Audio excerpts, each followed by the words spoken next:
Hello and welcome to Read Media Production. The Search by Neville Goddard.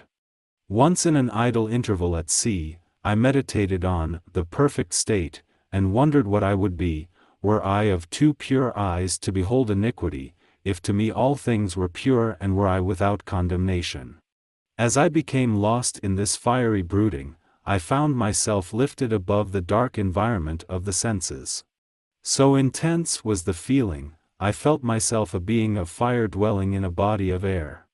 Voices as from a heavenly chorus, with the exaltation of those who had been conquerors in a conflict with death, were singing, "He is risen," and intuitively I knew they meant me. Then I seemed to be walking in the night. I soon came upon a scene that might have been the ancient pool of Bethesda, for in this place lay a great multitude of impotent folk, blind, halt, withered, waiting not for the moving of the water as of tradition, but waiting for me. As I came near, without thought or effort on my part they were, one after the other, molded as by the magician of the beautiful.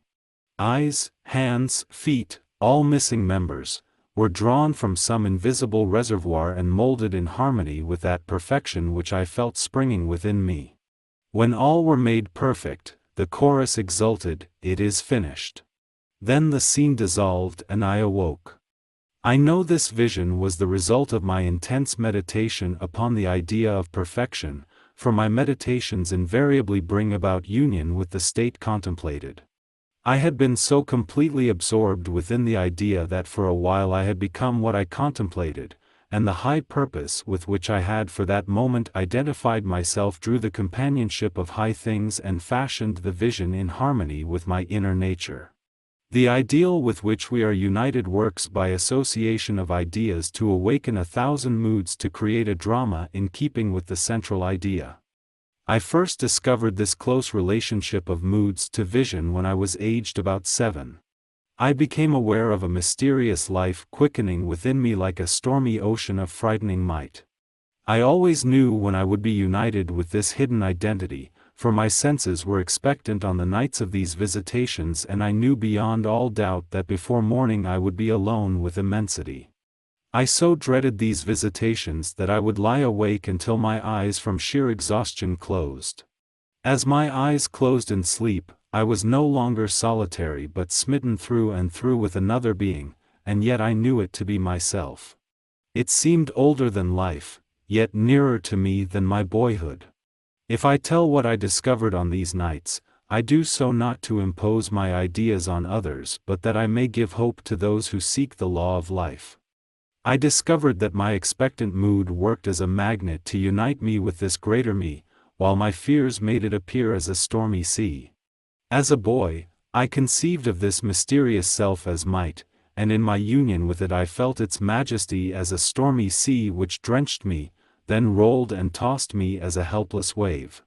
As a man I conceived of it as love and myself the son of it, and in my union with it, now, what a love enfolds me! It is a mirror to all. Whatever we conceive it as being, that it is to us.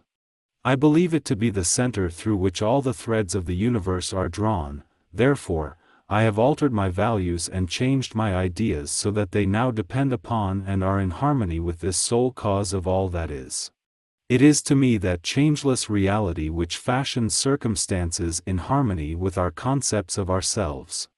My mystical experiences have convinced me that there is no way to bring about the outer perfection we seek other than by the transformation of ourselves. As soon as we succeed in transforming ourselves, the world will melt magically before our eyes and reshape itself in harmony with that which our transformation affirms. 2 other visions I will tell because they bear out the truth of my assertion that we, by intensity of love and hate, become what we contemplate. Once, with closed eyes made radiant from brooding, I meditated on the eternal question, "Who am I?" and felt myself gradually dissolve into a shoreless sea of vibrant light, imagination passing beyond all fear of death. In this state nothing existed but myself, a boundless ocean of liquid light. Never have I felt more intimate with being. How long this experience lasted I do not know, but my return to earth was accompanied by a distinct feeling of crystallizing again into human shape. At another time, I lay on my bed and with my eyes shut as in sleep I brooded on the mystery of Buddha. In a little while the dark caverns of my brain began to grow luminous. I seemed to be surrounded by luminous clouds which emanated from my head as fiery, pulsating rings. I saw nothing but these luminous rings for a time. Then there appeared before my eyes a rock of quartz crystal. While I gazed upon it, the crystal broke into pieces which invisible hands quickly shaped into the living Buddha. As I looked on this meditative figure, I saw that it was myself. I was the living Buddha whom I contemplated. A light like the sun glowed from this living image of myself with increasing intensity until it exploded. Then the light gradually faded and once more I was back within the blackness of my room. Out of what sphere or treasury of design came this being mightier than human, his garments, the crystal, the light?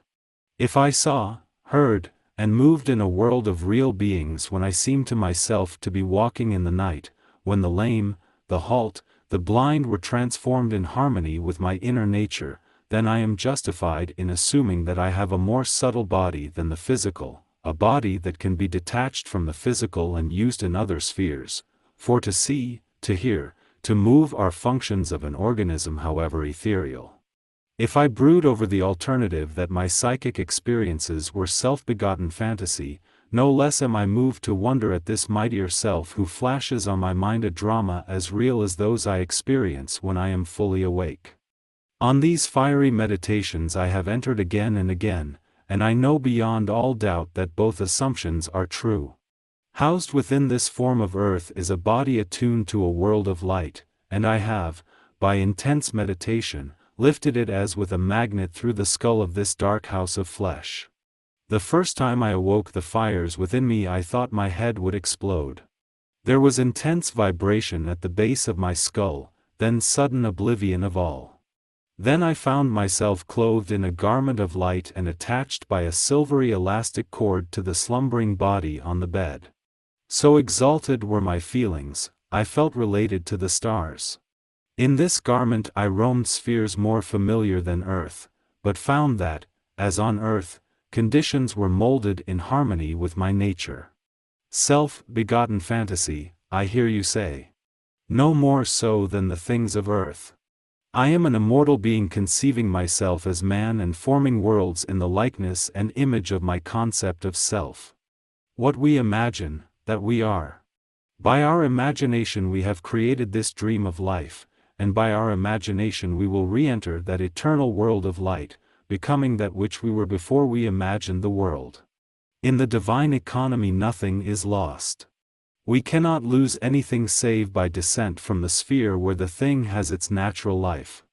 There is no transforming power in death and, whether we are here or there, we fashion the world that surrounds us by the intensity of our imagination and feeling, and we illuminate or darken our lives by the concepts we hold of ourselves. Nothing is more important to us than our conception of ourselves, and especially is this true of our concept of the deep, hidden one within us. Those that help or hinder us, whether they know it or not, are the servants of that law which shapes outward circumstances in harmony with our inner nature. It is our conception of ourselves which frees or constrains us, though it may use material agencies to achieve its purpose.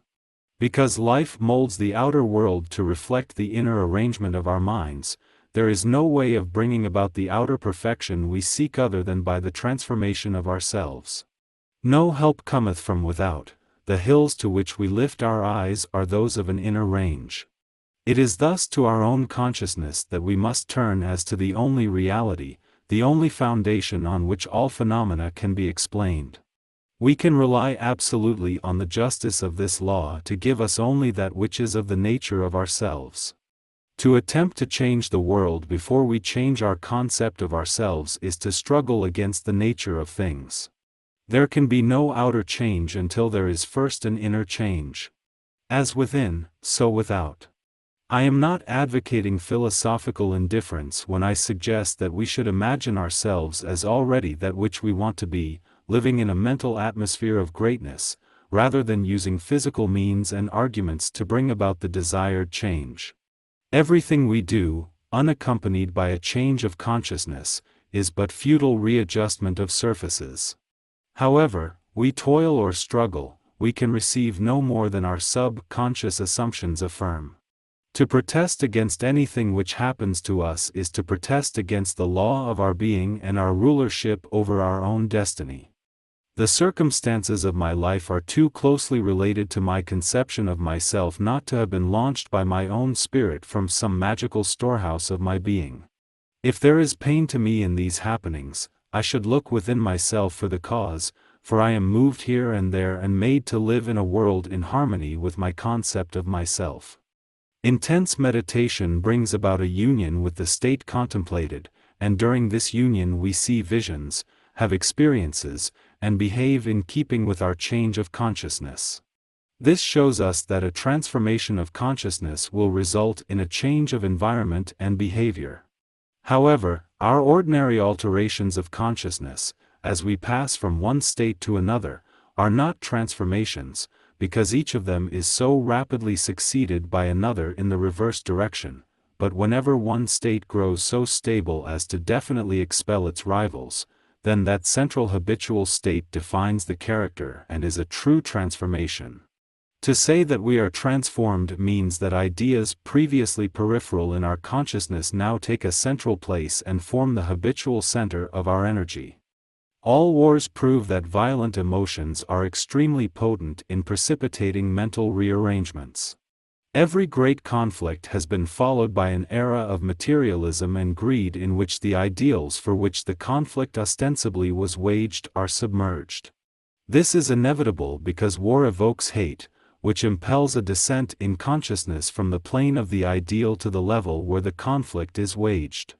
If we would become as emotionally aroused over our ideals as we become over our dislikes, we would ascend to the plane of our ideals as easily as we now descend to the level of our hates. Love and hate have a magical transforming power, and we grow through their exercise into the likeness of what we contemplate. By intensity of hatred we create in ourselves the character we imagine in our enemies. Qualities die for want of attention, so the unlovely states might best be rubbed out by imagining beauty for ashes and joy for mourning, rather than by direct attacks on the state from which we would be free. Whatsoever things are lovely and of good report, think on these things, for we become that with which we are en rapport. There is nothing to change but our concept of self. Humanity is a single being in spite of its many forms and faces, and there is in it only such seeming separation as we find in our own being when we are dreaming. The pictures and circumstances we see in dreams are creations of our own imagination and have no existence save in ourselves. The same is true of the pictures and circumstances we see in this dream of life. They reveal our concepts of ourselves. As soon as we succeed in transforming self, our world will dissolve and reshape itself in harmony with that which our change affirms. The universe which we study with such care is a dream, and we the dreamers of the dream, eternal dreamers dreaming non-eternal dreams. One day, like Nebuchadnezzar, we shall awaken from the dream, from the nightmare in which we fought with demons, to find that we really never left our eternal home, that we were never born and have never died save in our dream. The end.